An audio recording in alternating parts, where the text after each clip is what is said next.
Hello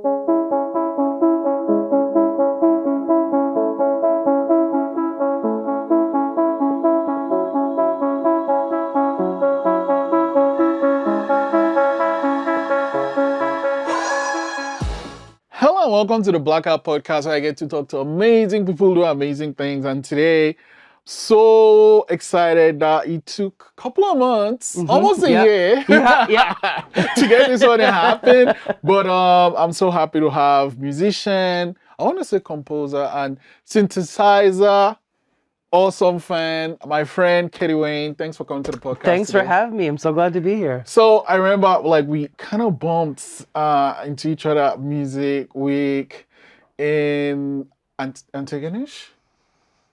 Was it? Yeah, I think it was Antigonish. Yeah. It was pretty close. It I'm wasn't like, too far. I'm seeing all these things around this one person. I'm like, what is this? I'm like, okay, I need to know how you got into synthesizers. Oh my gosh. It was, I'm trying to think, it's like probably about like 6 or 7 years at this point now.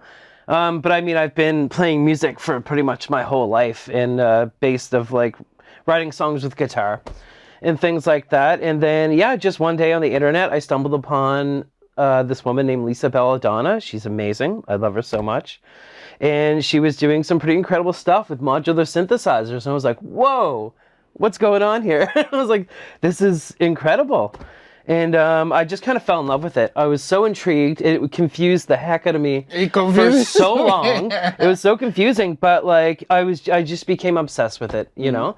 And I, at that point, I started like selling my guitars, selling acoustic guitars, selling my guitar amps, anything that I was just like, my mind was set on like, I'm going to make music with synthesizers, drum machines, sequencers, all that stuff. Eliminate the use of a computer entirely, unless I want to record. And that's just kind of how I fell into it. You know, I started buying like modules and things like that whenever I could. Modules are these little boxes inside this little box here. Oh, okay. Yeah, and it all kind of just stemmed from that. And I just started writing music with synths. I would write songs on a guitar. Like my roommates all have guitars, so I still had some around me. And I would write something on a guitar, and then I would start to be like, okay, so how can I just do the exact same thing, but with these synthesizers? Wow. And all kind of just stemmed from there, yeah. Holy smokes. And like 6 years, you know, so that's been a while. How steep is the learning curve of playing with this? I think it all depends on how interested you are and how much time you want to dedicate to it. Because some people can sit there for a few hours and be like, oh, I'm not getting it. Like, this isn't for me, you know? But for me, I was just like, no, I'm going to get this. I want to get it. And then, you know, just YouTube and Google was like my teacher. Anything I wanted to learn, I just would look it up and watch videos and just kind of like repeat the steps and learn from that. Like, I still can't say I know everything about synthesizers or modular synthesizers, but I know enough to achieve what I want to do for my songwriting. And that's how I approach pretty much every instrument that I've learned. I was like, I want to learn it so I can do the specific thing and play this thing that I have in my head and then move on and keep making music. Let's rewind a bit, because you say you've been playing music all your life. Where did that come from? What did you first start playing? I wanted to play the drums, but it was too loud and my parents wouldn't let me. So I got a guitar when I was about 11 years old. And then it all just kind of started from there. I was like, you know, at first I didn't have lessons, so I was just in my room, wailing on this thing, singing as hard as I could. What type of guitar was it? It was oh my gosh, okay, so there's a brand called Takamine, I don't know how to pronounce it properly, but they traditionally make acoustic guitars, and then my mom came home with this. I'll have to find a photo for you, but it looks like something that, like, you know, like Metallica would use. It was a very metal style guitar, electric guitar, and I was learning how to play Wonderwall on this thing, and I felt and looked so ridiculous, but it was what I had at the time, so that was really great. Yeah. Wow. And then like the music itself, where did it come from? Like, do you have a musical family or? No, not really. No. Oh wow. Yeah, I think there might be like my grandfather's cousin or brother down the line like played guitar or something like that, but it was never really exposed to me until I exposed it to myself. Other than my cousin would give me some CDs when I was a kid, and that was pretty important to me at the time. That was my transformative moment where I think I was around like 11 years old, and my cousin gave me 3 CDs. One was Bon Jovi, and one was Boyz II Men, and one was Sepultura, which is like a heavy metal band. Wow. And I got obsessed with all 3 albums, and I listened to so, them constantly. Like, holy so I was smokes. like, I wanted to make heavy music. I wanted to make beautiful love songs. I wanted to make rock music. It was like, that was started it, right? Holy shit. And then I heard, then my cousin also gave me a Woodstock 94 CD, which had Green Day's When I Come Around. Oh. And that was the big thing where I was like, I'm gonna write songs. Like, I want to write music, like, so bad, and connect with people the way that I'm connecting with this music. Yeah.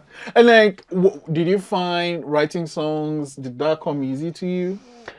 I want to say yeah, but if you look back at some of these old songs, it's pretty bad, you know? Like, I think I still have a lyric sheet from when I was like 12 or 13, and I wrote this song about like wanting to take this girl to the zoo and like all the animals we would see, you know? It's so silly, but I found it and I was like, oh wow. Like, because I used to record my songs my aunt gave me a stereo which had 2 tape decks. Oh, so you could overdub and record into it. It had an auxiliary in. Oh, wow. It had a 1/4-inch in, so you could plug like a guitar cable in. And then it had a auxiliary in, so you could plug like a computer microphone into it. See. So when I was like around 12, 13, I started recording songs onto tape. And like teaching myself how to overdub and things like that. But I don't have those anymore, and I'm thankful. Well, I wish I could listen to them, but at the same time, I'm like, I know that they weren't good, and they were silly and embarrassing. Okay. So tape, for people that might not know what a tape is. Cassette tapes. Yeah. I miss tapes. A friend of mine like has a company that has links to a company that does LPs and tapes, and he just started making like playlist tapes. You know, so like, oh, that's so cool. Like, the playlist would be on Spotify for people that might want to, but then if you wanted it, he could give you the tape. I love that. Yeah, that's such a great idea. I'm so envious. But like, okay, so you, and then like you've been playing music for all this time. Did you like? It was mostly solo, though. Did you ever like play in a band? It was mostly in a band. Yeah. It's only kind of recently, where like over the past couple of years, where I started doing like solo stuff or just using my own name. Like my first band, I was in grade 7. Oh, wow. And it was just me and 2 other people from school. And it was called False Motive. That's not a bad name, actually. It's so silly. And we played in front of our school, which is really cool. We got to play 2 songs. Well, 3 technically, but we only knew 2. We got up and we played When I Come Around, of course, and Damn It by Blink-182. And they wanted us to play another one, so I'm pretty sure we just played When I Come Around again. But like, it means you guys must be really good for them to ask you to play again. Maybe. I mean, I felt like a rock star. I was like, absolutely. And then, so let's get back to you played in bands. Oh yeah, that's the thing that always kind of stumps me. How, with the bands you played over the years, like how did you either join or form the bands? I mean, with that first band, it was just kind of like there's nobody else playing music in the school, unless they were like in the school band, and which I wanted to join, but I was so insecure that I thought I was going to be made fun of if I joined the school band, which is the most ridiculous thing. So if anybody's thinking about joining the school band, you should totally do it. It seemed like super fun, and I always regretted not doing it. Okay. So at that time, it was just like, oh, sorry, I touched the mic. It was like we were the only ones who were around that wanted to do it, kind of a thing, right? And as I got older, you just meet more people involved in that kind of a thing, and usually just came from a friend group, kind of a thing. Wow. Yeah. Okay, so now I guess writing with a guitar is kind of easy. Do those skills also transfer to writing with this, the modular synth? I think so, because I've been doing it for such a long time. You know what I mean? I can write like a 3-chord song on the guitar, like G, A, D, C, or whatever. I'm like, well, now I know how to do that with a synthesizer. Not this one particularly. I would need other things to achieve that. Like I would need like a keyboard to send information into here to play the notes that I want. But with this particular setup, you can assign things to a certain scale, But as far as like, you're not gonna be, you can't, like, I don't know how I'm gonna put it in like a G scale, a G major, or anything like that. But it gives you like, gives you different scales. You can do major, minor, pentatonic, and other things like that. So there's a bit of like, there's equipment you need if you want to translate everything exactly how you're writing it on a guitar. Wow. But you can use a computer as well, you know, Right. just MIDI and things like that. But like, I've chosen a difficult way of doing it. exactly, that's what I was going to ask. Like, you know, so with the guitar and like the keyboard is right there with the computer, you're just pressing things. Yeah. But with this thing, you actually kind of have to plan it out. Absolutely, yeah. So when you saw me play at Music Week, I was using a different piece of gear, a different modular synthesizer. And that particular one has a module in it, like a bit bigger than this, that can act as a digital audio workspace. So like Logic or Pro Tools or something like that. So I can connect a keyboard up to it with MIDI. I can play notes into it, play everything I want, and record it and save it, and then I can hit play and it will all come back to me. So what you saw me doing was like everything was pre-recorded, and then you hit play and it plays everything back to you. But that doesn't mean it's always exactly going to sound the same, because with modular synthesizers, they kind of like, you know, they act differently every time. So what is like, it's just electronics in there? Yeah. Wow. Like, to simply put, like, yeah, it's a bunch of different like electronics and like, you know, transistors and resistors and like chips and things like that. And some of them have little tiny computer chips in it to act as a brain. So some of them a bit more sophisticated than others. Some of them are purely analog, where in that sense is they will fall out of tune very easily. No. Right? Like temperature can throw them off. Like a lot of the synths I was using at Music Week, I had to have it set up and let it sit there for a good 45 minutes to have everything warm up to the room. Holy shit. Otherwise, like that's how I describe it, is like that the pitch is going to fall off if it's being tempered with. Wow. Right? So they can be quite sensitive. But some of them have like pitch locking on them, so it's like they'll stay in tune. The digital ones will like stay in tune, right? God damn it. So how do you now decide what you get when?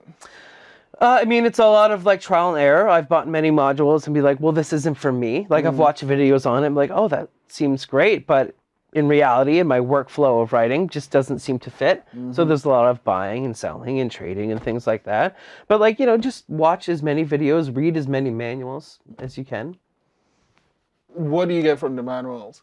Because like I'm one of those people like, oh, you know, kind of. A lot of them can be pretty in-depth. Okay. And some of them can be pretty like vague, which is kind of interesting because they encourage you to like explore and figure it out. And, you know? Yeah, it's almost kind of like it's not DIY, but it's also kind of DIY. Absolutely, yeah. I mean, a lot of modular synths can be DIY. I definitely know people who make them at home. You can buy parts and put together your own module. You can create your own new module, like, you know. Oh my gosh. I can't do that. I definitely don't have the skill set to do such a thing. Right. I bought a DIY build your own module at home, but it has all the parts. It's really all you need to do is solder, and I'm not very good at it. So I had soldered it, put it together. I was like, oh, this is great. Plugged it in, plugged some sound sources into it. Nothing. Completely silent. Just did not work. Oh my god. But you know, one thing that really stood out for me during your set was how much fun you were having with yourself, with the gear, and with the crowd. Yeah. Yeah. Yeah, it's great. It's I love performing. I always have. You know, it's been like a huge passion of mine for so long. I've always wanted to be a performer. What do you like about performing? It's hard to say. It's hard to describe the feeling, to be honest with you. It's just the way it feels when it's happening. Yeah, it's very like, fills my heart with a lot of joy. And I love sharing it with people, seeing people get excited in the crowd and like be so like into what you're doing. You know, it's hard to describe the feeling, but that's it, you know. The feeling I get from performing, I chase it every time. Well, what are you currently working on now? Right now, I haven't really been doing too much for my solo stuff. I've been busy with some bands. Playing, what are you playing? Playing guitar, both bands, writing music for the groups as well. So, wait, so Carrie Wayne is this, And then is it Caddy Wayne playing in those bands, or Um, are you playing like, as in, are you part of the band, or are you just playing? yes, I am part of the bands. Yeah, Oh, okay. yeah. So like I started a few months ago. Well, a year ago. Sorry, we'll do it in chronological order here. But like a year ago, my partner and I started making some music together. Oh, Like I nice. was writing songs, and I'd send them to her, and she'd be like, "Oh, I can write some lyrics to this," Oh, and then nice. she would write a piece of music, and I'm like, "Oh, I can piece this together." And then we would both write lyrics and things like that. And we've been working on a record for a year now, and we just released our second single yesterday. So we're just putting out music now, which is really exciting. What was it called? It's called Salt Lamp. And it's a I don't know how to describe it. It's like, it's got some kind of like acoustic softer stuff. There's like some punky rock type stuff, and then there's a few songs that are like full electronic. So I'm still using synths and within the project and things like that. But I'm super excited about it. I love it. I'm super proud of the songs. It might be some of the best music I think personally that I've ever made. I just think they're really beautiful songs. Is it because he's with a partner? It could be. And I've never made music with a partner before. So this is like a whole new experience for me. Something I've always wanted to do. Oh. And it okay. just seemed to work out so nicely, We've both been in the music scene for many years, and yeah, so great. How many songs are going to be on the project? I when believe it's done? 10. Oh, I'm sorry if I'm wrong, that's Jamie, a lot of songs. but I think 10. Holy smokes, that's a ton of songs. Oh, and then Yeah. I know you have 2 singles out, but when do you think the whole project will be? We're aiming for June to have everything out in June. It's Yeah. gonna be a good summer. Yeah, I think so. We're going to be playing our first show just as an acoustic duo, March. I can't remember. It's the last Monday of March. We're playing gig night at Gus's Pub. Oh, okay. Should be there. And so Salt Lamp, that's the name of the group, right? Yes, Well, yeah. I mean, I know that Salt Lamp is a thing, right? Like, yeah. You know. We sleep next to one. Oh, okay. So we it were was coming that up when with so many band names, and I can't remember if it was Jamie and I, but it was probably Jamie. Or she was just like, "What about Salt Lamp?" And like, yeah, that sounds great. Yeah, yeah. Seemed to really fit, And then what's the other band? The other band is called Angel Girl. So a few months ago, starting in last year, I work at a music shop, and there's often times where nobody's coming in, and I've done all I can around the shop, and I'll start playing guitar, tuning guitars, playing guitar, and I had downloaded do you know who Wes Borland is? It's the guitar player What was from the Limp name? Bizkit. Oh, Yeah. okay. And I had downloaded, he put out a amp simulator, so it's like a plug-in so your guitar can sound like Limp Bizkit and like all the tones that he uses. And I started using that and making a bunch of heavy guitar riffs, like kind of heavy, like hardcore punk guitar Okay, stuff. wait. So that kind of flew over my head, right? Yeah, So for sure. slow it down. Yeah. So he has like these amp things, and how does it work? So basically, it's a plugin that you can load into your digital audio workspace, so like Logic, and so then you plug your guitar into it, and that then gives it you sounds distortion. like the thing. Sounds like all the effects okay. that he would use on a record or something like that. Okay, so I guess if you're trying to recreate that, will that be like with those things you press on your foot? Yeah, it's like a combination of like sounds of like the pedals he would use or like an amplifier he would use. Oh. So it kind of like recreates all of those sounds Okay. and those tones. Nice. Which is Okay. pretty cool. Yeah, It's pretty yeah, amazing. That is cool. And so I was writing some guitar riffs with that, and it was like really heavy and very loud. And my friend Allie, I was like, "Hey, check out these songs," and she was like, "Can I do some vocals to this?" I was like, "Yeah, of course." And then she did that, and then we started releasing music, and she wanted to start a band, and I was a little hesitant. I was like, "Oh, I don't know. Like the songs are complicated. Like it might be tricky to find members, and I don't know if I'll have time." And then we called in 2 of our friends to practice one time, and we all got together, and we played like almost every song that Allie and I had, and it was super easy, and it was like it just felt right, It was like I didn't have to explain things super hard, and everybody caught on to everything so quickly, and it just worked out so well. I was like, wow, maybe we can do this as a band, Holy smokes. So now we played our first show last Monday. We played at Gus's, and it How was it? great. It was fantastic. And we have another one coming up on March 8th at Two Crows for International Women's Day. So that's going to be amazing, and just having a That's lot of fun with Saturday. that. Is it? Yeah, that's great. So, yeah. I don't even... I think it's a Saturday. Our days are all over the place. Yeah, definitely next Saturday. But yeah, how do you balance all that though? Because you still have to do your stuff. It's difficult. And, like, I also play bass in another band with two of my friends called No It's Fine. We've been a band for a few years now. I did have to leave at one point because I moved to Ontario and then came back and rejoined the band eventually. But it's hard. It's hard. It's a lot of scheduling. It's a lot of compromising. And, yeah. Wow. Okay. So sometimes you miss a week, right? Yeah. But I guess the love for the music is kind of what brings it all together. Yeah. Talking about love, like there's all this craziness happening in the world generally, but specifically not up north, down south. Yeah.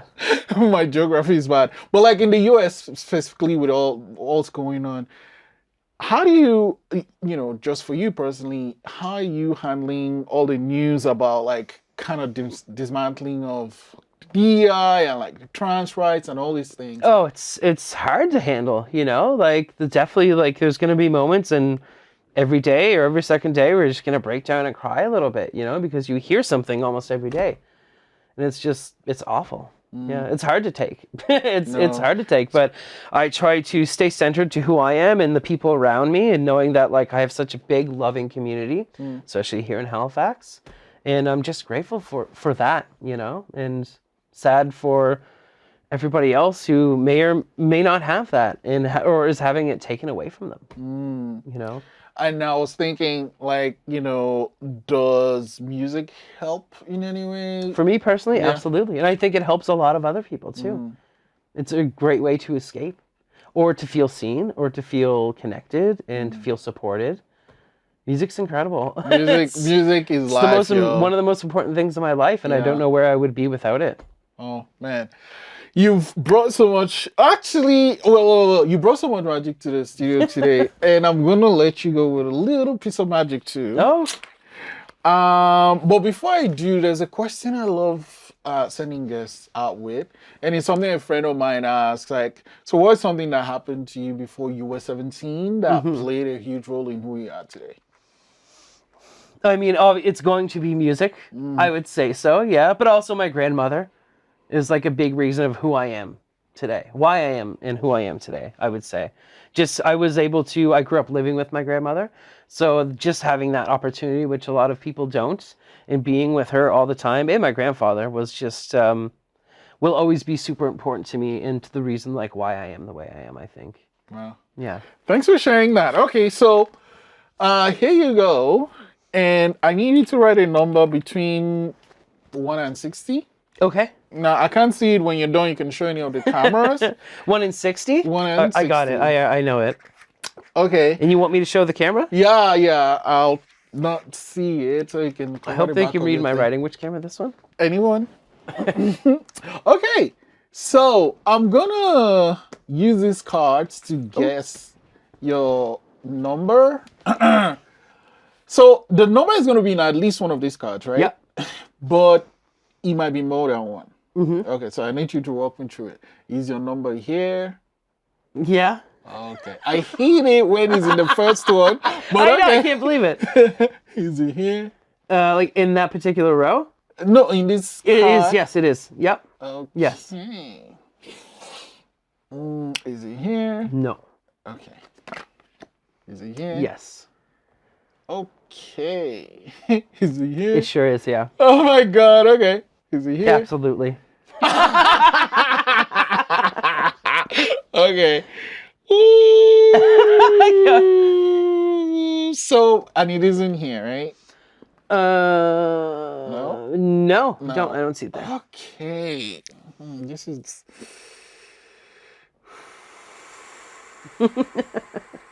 31. Yeah. Yes, absolutely.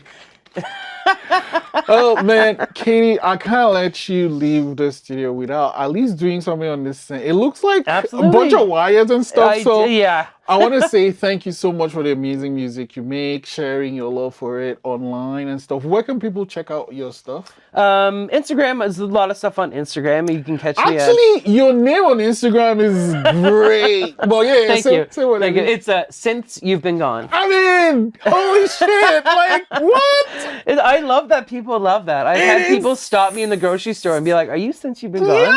It's like, yeah, I am. Yes, it is a great name. Thank you so much for coming to the Blackout. Thank you so much podcast for having me. today. This has been so great. Okay, I'm gonna clear out and then you Yep. do your thing. Absolutely. Hey, I'm Katie Wayne. Thank you so much for having me on the Blackout podcast. You can catch me on YouTube or Instagram at Since You've Been Gone. You can find me on Spotify under Katie Wayne. And here I have a modular synthesizer, and I'm going to make you a little bit of music with it. Here we go.